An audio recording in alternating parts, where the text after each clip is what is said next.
Ronald, my love, my husband.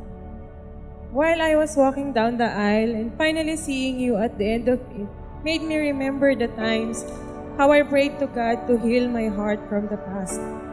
How I prayed for someone na hindi lang ako dapat yung mamahalin. Dapat mahal din si Rohan. Now here you are, in front of me, in front of the Lord, my answered prayer. At hindi lang simpleng answered prayer, kundi binigyan niya pa ako ng sobra-sobra. God must have been really thought of me when He made you, because you are perfect for me in all ways.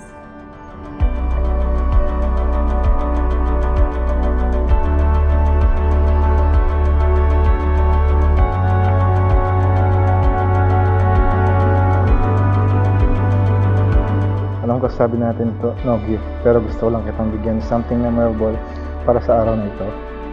Gusto ko kasama mo mag-walk ang dalawang babae na italaga sa'yo sa araw na ito.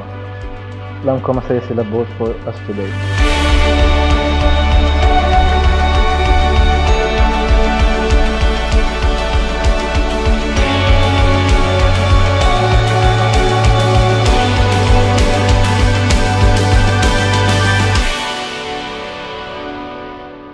Sobrang bait.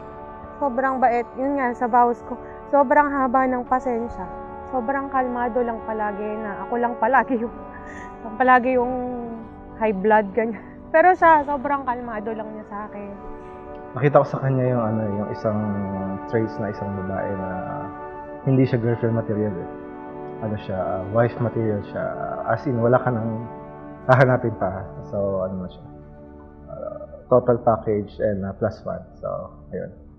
Pinaka-greatest joy ko na hindi lang ako yung nakahanap ng para sa akin. Kasi nakahanap din ako ng para sa anak ko. Yung daddy na mag-aalaga talaga sa kanya at magmamahal na talagang unconditional. Tanging ikaw lang, walang ibang mamahalin. Makakaasang hiling mo'y nung umuwi ako, tapos pinuntahan ko si Rohan doon sa bahay nila. Ang kulit.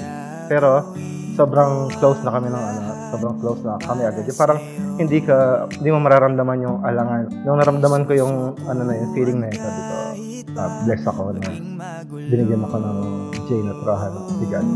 Ipaglalaban ka, aalayan ka din. Thank you for staying with me.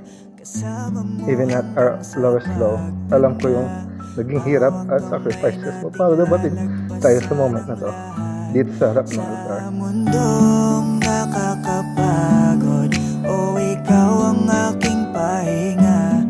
You turn a boy into a man to a father. I thank God na biniyayaan niya ako na isang pamilya na mamahalin at alagaan ko habang ako yung bubuhay. No, napakahalaga na sa buhay mag-asawa at sa buhay pagsasama ninyo ay hinihiling nyo ang basbas ng Diyos. Kailangan nyong maging tatlo, husband, wife, and Christ. Labis na ako'y nagagalak, hindi ako magbabalak na iwanan ka kahit ano man ang balakid sa atin. Dinadalangin na ang pag-ibig mo at yung struggle lagi nandiyan between couples. Pero ako kasi parang pipiliin mo lang kung sino yung kasama mo during that struggle. And love is a choice talaga. Kahit gaano kahirap, basta piliin nyo lang na kayong dalawa lang yung magkasama para malalampasan din lahat. Mundong nakakapagod, o ikaw ang aking pahinga, gumagaan ang lahat. Ngayon, darating na tayo sa bagong yugto ng ating buhay. Pangako ko sa iyo na mas mamahalin kita at pangako na bubuhay. Kayong dalawa ni Rohan ang best gift ni God sa akin. Pangako ko na alagaan at mamahalin ko kayo. Mahal na mahal kita, love. Dito lang ako para sa iyong tabi.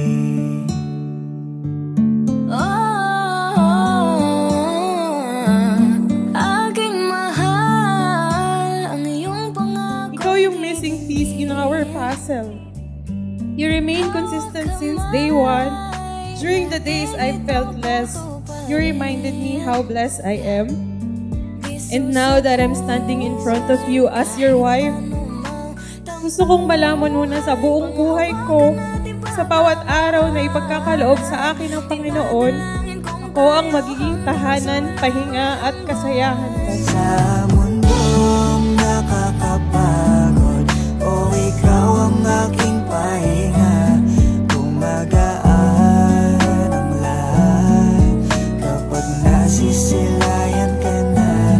Kaya wag na mangamba, walang dapat ipag-alala, palaging nandito lang ako sa iyong tabi, dito sa iyong mundong nakakapagod, o ikaw ang aking pahinga, gumagaan ang lahat kapag nasisilayan ka na. Ronald, you may now